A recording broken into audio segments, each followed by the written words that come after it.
नमस्कार दोस्तों, स्वागत है आपका आपके अपने YouTube चैनल शिक्षक ज्ञान बाय अनिल पर। दोस्तों, आज के इस वीडियो में मैं आपको सिखाने जा रहा हूं कि साला दर्पण के माध्यम से एसीपी मतलब एश्योर्ड कैरियर प्रोग्रेशन मतलब आश्वासित कैरियर प्रगति, जिसे चयनित वेतनमान भी कहते हैं, जिसे 9, 18, 27 या 10, 20, 30 का लाभ भी कहते हैं। इसके लिए साला दर्पण से किस प्रकार से आवेदन करें, इसकी संपूर्ण प्रक्रिया मैं आपको ऑनलाइन सिखाने जा रहा हूं। तो दोस्तों, वीडियो में अंत तक बने रहें। और हाँ, यदि आपने अभी तक हमारे इस चैनल को सब्सक्राइब नहीं किया है तो प्लीज़ इसे सब्सक्राइब अवश्य करें। सब्सक्राइब करने के बाद में बेल आइकन के बटन को प्रेस करना बिल्कुल ना भूलें, ताकि जब भी कभी इस प्रकार की मैं कोई भी सूचना, जानकारी या जीवन का अनुभव साझा करूं तो इसकी सूचना सबसे पहले आपको प्राप्त हो। एसीपी का फ़ायदा उठाने के लिए दोस्तों आपको आजकल ऑनलाइन आवेदन करना होता है। इसके लिए आपको साला दर्पण पर जो स्टाफ विंडो होती है उस पर लॉगिन करना होता है, स्वयं के कर्मचारी के स्वयं के यूज़र आईडी और पासवर्ड के माध्यम से। दोस्तों, जैसे ही आप स्टाफ विंडो पर लॉगिन कर जाते हैं तो कुछ इस प्रकार से आपको इंटरफेस दिखाई देता है। इसमें देखें दोस्तों, लेफ्ट साइड में जो विकल्प दिए गए हैं, इसमें कहीं पर भी सीधे तौर पर चयनित वेतनमान अर्थात एससीपी के लिए आवेदन करने का कोई प्रारूप यहाँ पर नहीं है।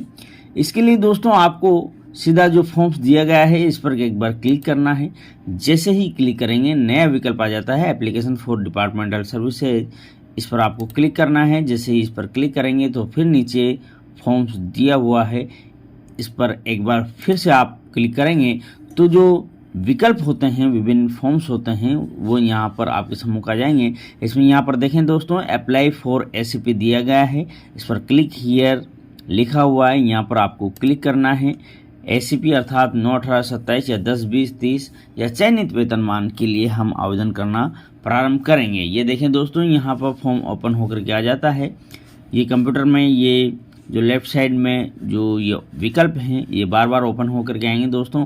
तो यहाँ पर जो तीर का निशान है इसको आप क्लिक करेंगे तो ये हट जाएंगे। ये कंप्यूटर में है, मोबाइल में ये दिक्कत नहीं आती है।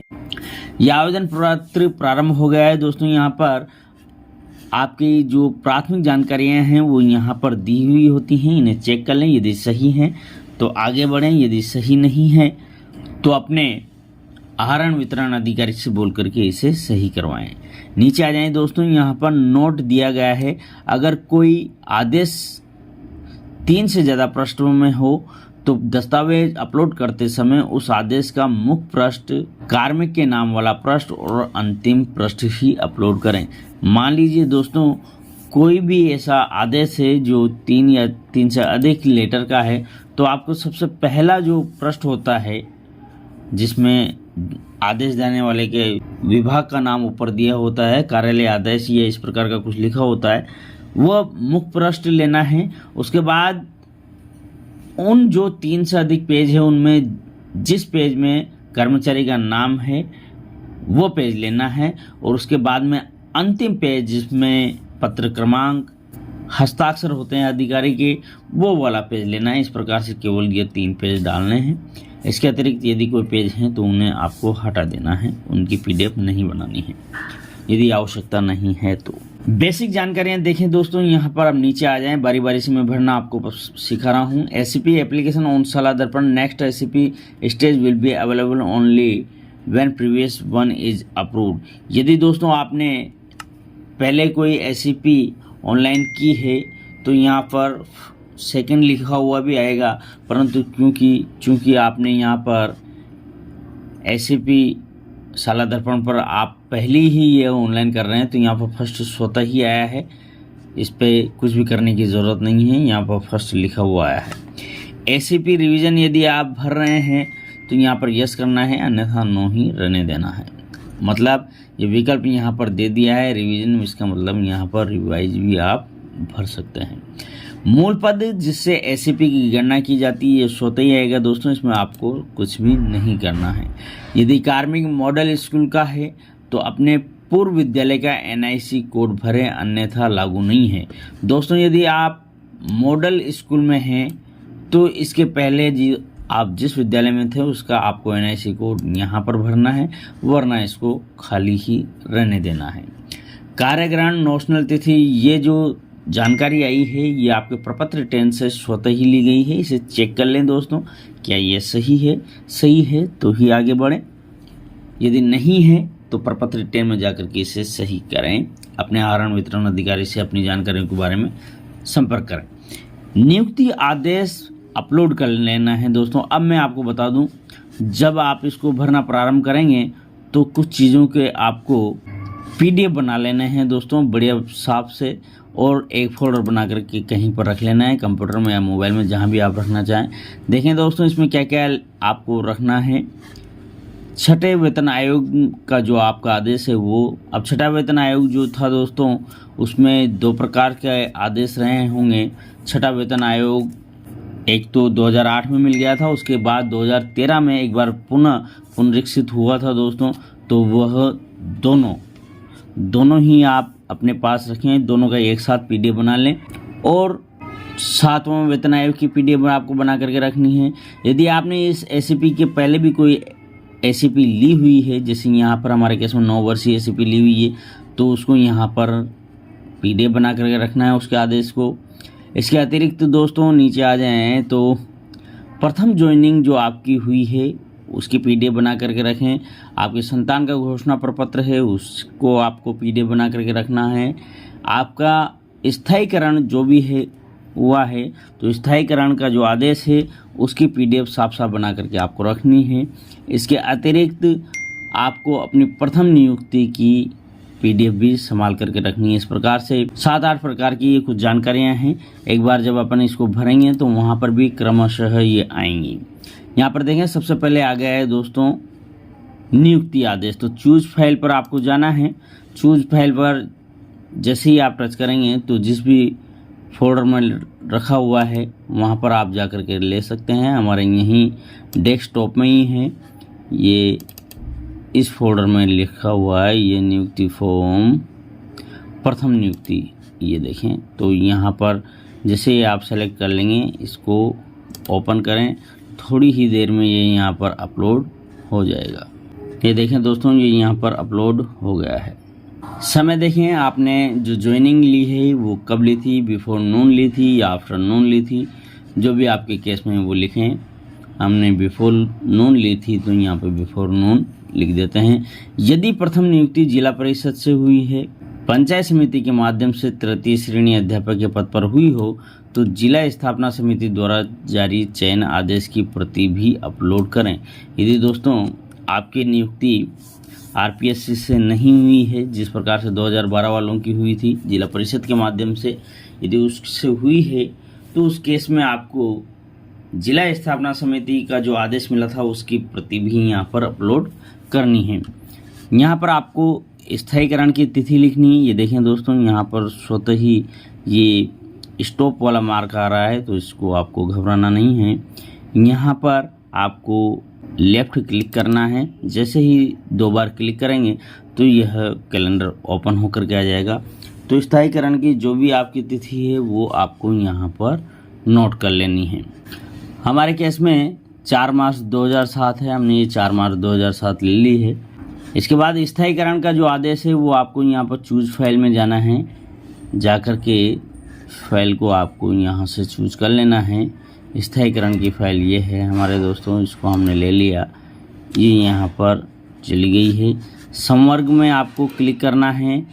मंत्रालय कर्मचारी यदि आप हैं तो उसको भरना है। अधीनस्थ सेवा में है, राज्य सेवा में, जो भी आपके केस में ले लें और सेव करें। यहाँ देखें दोस्तों, थोड़ी ही देर में डाटा सेव्ड या अपडेट सक्सेसफुली हो गया है। ओके पर क्लिक करें, ये है यहाँ पर हो गया। ये फिर से देखिए दोस्तों, ये विकल्प यहाँ पर आ जाते हैं कंप्यूटर में। इसको इस तीर के निशान को क्लिक करके यहाँ से हटा सकते हैं। ये सेव हो चुके हैं सब। अब इसके बाद यदि आप लॉग आउट करके भी इसे दोबारा करना प्रारंभ करेंगे तो ये चीज़ें आपको ऑलरेडी भरी हुई मिलेंगी। यहाँ पर व्यू अटैचमेंट पर आप जैसे ही क्लिक करेंगे तो आपने जो अटैचमेंट की है फाइल यहाँ पर, वो आपको यहाँ पर शो हो जाएगी, दिख जाएगी, डाउनलोड हो जाएगी आपके मोबाइल में या कंप्यूटर में, आप जहाँ भी कर रहे हैं।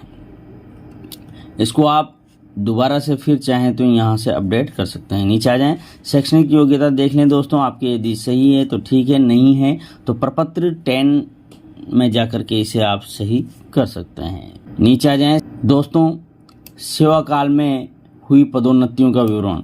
यदि आपके केस में आपकी पदोन्नति हुई है तो यहाँ पर नो पर ही आपको क्लिक करना है।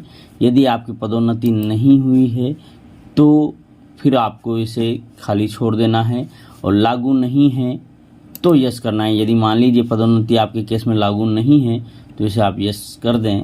ये देखें दोस्तों, जैसे ही हमने कर दिया सेवा काल में हुई पदोन्नतियों के विवरण लागू नहीं है आपके केस में यस, तो यहाँ पर सभी विवरण यहाँ से हट गए हैं। सेवा काल में हुई पदोन्नतियों के विवरण यदि यहाँ पर हम नो करेंगे तो यहाँ पर वो सभी विकल्प वापस से आ जाएंगे। ये देखें दोस्तों, वापस से यह विकल्प आ गए हैं। फिर सेवा काल में जो भी पदोन्नति हुई है आपकी, यहाँ से देखें प्रकार, फर्स्ट पदोन्नति हुई है, सेकंड पदोन्नति हुई है, वो बारी बारी से आप लेकर के सेव कर सकते हैं। यदि कोई पदोन्नति हुई है तो हमारे केस में पदोन्नति यहाँ पर नहीं है, इसलिए हम लोग यहाँ पर अभी इसको खाली छोड़ रहे हैं। पूर्व में चयनित स्वीकृत चयनित वरिष्ठ वेतनमान का विवरण। यदि इससे पूर्व आपको कोई एसीपी मिली है तो आपको ये जानकारियाँ यहाँ पर पूरी भरनी है और यहाँ पर नो ही रहने देना है यदि चयनित वेतनमान मिला है तो। और यदि आपकी एसीपी इससे पहले नहीं लगी है तो इसे यस करें। जैसे ही आप यस करेंगे इसका मतलब यह आपके ऊपर लागू नहीं है। ये करते ही देखें दोस्तों, वो विकल्प यहाँ से हट जाते हैं। हमारे केस में है दोस्तों, तो मैं यहाँ पर नो ही रहने देता हूँ और मैं इन जानकारियों को यहाँ से भरूंगा। तो यहाँ पर देखें दोस्तों, प्रकार में हमको जाना है कितनी एसीपी पहले मिली थी। तो फर्स्ट एसीपी मिली थी। वेतन आयोग कौन सा था फर्स्ट एसीपी के टाइम पर, वो आपको लिखना है। हमारे केस में जैसे 6th था।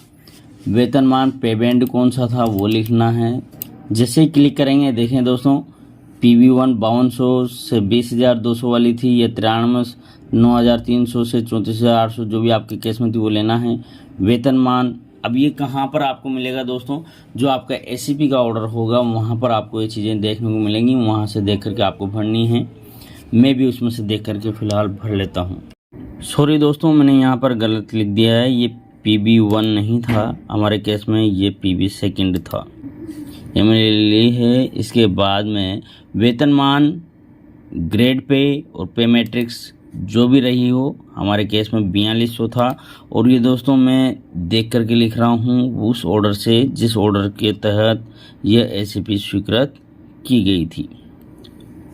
ये करने के बाद प्रभावी कब से हुई दोस्तों, यहाँ पर देखें दोस्तों, स्टॉप का मार्क आ गया है। घबराना नहीं है, राइट 2 बार क्लिक करना है तो यह यहाँ पर कैलेंडर आ जाएगा। यहाँ से आपको तिथि लिखनी है। हमारे केस में 4 मार्च 2014 है, तो यहाँ पर वर्ष लेते हैं 2014, मार्च कर देते हैं 4। ये दिनांक आ गई है। स्वीकृति क्रमांक मतलब जो ऑर्डर था उसका क्रमांक क्या था वो यहाँ पर देना है। हमारे केस में 623 उसका क्रमांक था। स्वीकृति दिनांक लेनी है, इसको डबल क्लिक करेंगे लेफ़्ट, और यहाँ पर इसकी तिथि लिख देंगे जिस डेट को लेटर जारी हुआ था, ये 28 मई 2014। और चूज फाइल में दोस्तों जो चयनित वेतनमान मतलब 9 वर्षीय एसीपी का जो PDF आपने जहाँ कहीं भी ले रखी है, सेव कर रखी है, वहाँ से लें और इसे यहाँ पर रख दें। जैसे ही यहाँ पर दिखने लग जाएगी धन, जैसे जो भी आपने नाम दे रखा है वो नाम आपको यहाँ शो हो जाएगा। इसको यहाँ पर जैसे ही आप क्लिक करेंगे तो यह सेव हो जाएगा। ये देखें दोस्तों, data save update successfully, okay पर क्लिक करें। यहाँ पर फिर से ये लेफ्ट बार ओपन हो गया है विकल्प, इसको हटा दें, नीचे आ जाएं वापस। ये देखें दोस्तों, ये हमने यहाँ पर सेव किया था, कहाँ गया, ये तो था ही नहीं, ये वाला सेव किया था। यदि इसके अतिरिक्त भी आपकी कोई एसीपी मिली है, फर्स्ट के अलावा कोई सेकंड मिली है तो सेकंड लें और उसकी जानकारी यहाँ पर आप दे दें। हमने यहाँ पर भर दिए। व्यू अटैचमेंट आ गया है दोस्तों, यहाँ से हम इसे देख सकते हैं और जो ये निशान दिया गया है यहाँ पर क्लिक करके इसे डिलीट भी कर सकते हैं और उसे एडिट करने के लिए जो पेंसिल का निशान है यहाँ पर एडिट भी कर सकते हैं इसके माध्यम से। ये चूँकि 9 वर्षीय एक ही एसीपी हम लोगों को मिली है तो मैं यहाँ पर इसे छोड़ रहा हूँ। इसके बाद नीचे आते हैं पुनरीक्षित वेतनमान 2008-17।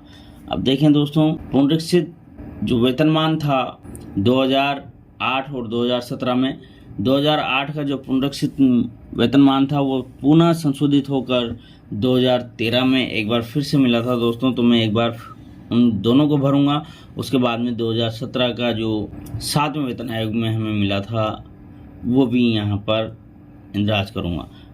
तो देखें दोस्तों, मैंने यहाँ पर भरा हुआ है। प्रकार जो दिया गया है इस पर आप जैसे ही टच करेंगे तो यहाँ पर फर्स्ट सेकंड लिखा हुआ आएगा। केवल फर्स्ट और सेकंड दो ही लिखा है वो आ रहा है। ये फर्स्ट सेकंड में मेरे ख्याल से उसी वजह से आ रहा है क्योंकि 2006 का जो वेतन आयोग था वो 2 बार मिला था। एक बार तो 2008 में और एक 2013 में पुनरीक्षित हुआ था, वो संशोधित हुआ था। इसलिए यहाँ पर फर्स्ट और सेकंड मैंने लिख दिया। ये फर्स्ट और सेकंड दोस्तों मैंने पहली बार लिखे थे। लिखने के बाद में ये 7वें वेतन आयोग की जानकारियाँ जब भरी तीसरी बार में और उसको सेव किया तो स्वतः ही इसने यहाँ पर पहले नंबर पर इसको 7वें वेतन आयोग में जो जानकारियाँ थी वो पहले ले ली है और 6ठे वेतन आयोग की इसने बाद में कर दी है। आप किसी भी क्रम से रख सकते हैं, जैसा कि मैंने यहाँ पर किया था। पहले इसको भरा था, फिर इसको भरा था, लास्ट में इसको भरा था, परंतु स्वतः ही इसने इसे पहले स्थान पर ले लिया है। तो दोस्तों इस प्रकार से आपको इसको भरना है। मैं एक बार सभी विकल्प बता देता हूँ। यहाँ पर आपको प्रकार भरना है कि आपने जो पुनरीक्षित वेतनमान है वो कौन सा था, पहला या दूसरा, जो भी था वो ले लें। उसके बाद वेतन आयोग, कौन सा वेतन आयोग था जिस समय पर आपको वो पुनरीक्षित वेतनमान मिला था। उसके बाद में वेतनमान भरना है। इस पर देखें पे बैंड भरना है। पे बैंड क्योंकि 7वां वेतन आयोग था उसमें था नहीं, इसलिए यहाँ पर खाली छूट गया है। ग्रेड पे जो भी थी या पे मैट्रिक्स जो भी थी आपके केस में वो आप अपने जो पुनरीक्षित वेतनमान का ऑर्डर था उसमें देख सकते हैं।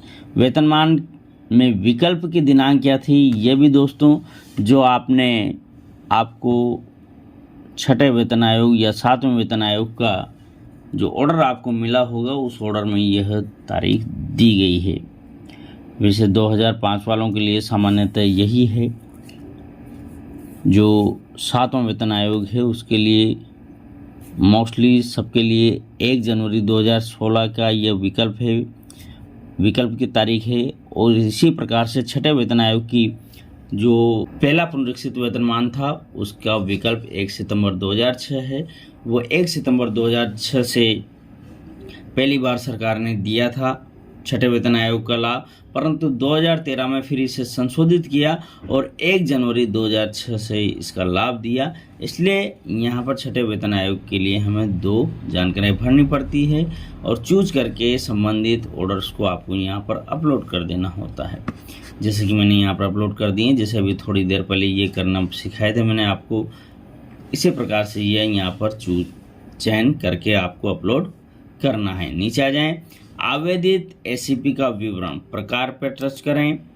आप कौन सी एसीपी ले रहे हैं, 9 वर्षीय, 10 वर्षीय, 18 वर्षीय, 20 वर्षीय, 27 वर्षीय या 30 वर्षीय। देखें दोस्तों 9, 18, 27 का लाभ होता है और एक 10, 20, 30 का होता है। आपके केस में जो भी है, हमारे केस में 18 का ले रहे हैं हम, तो यहाँ पर 18 का मैंने प्रकार में भर दिया है। दिनांक यह कब से मिलेगा, अब देखें दोस्तों मैंने यहाँ पर पूर्व एसीपी की डेट बताई थी प्रभावी 4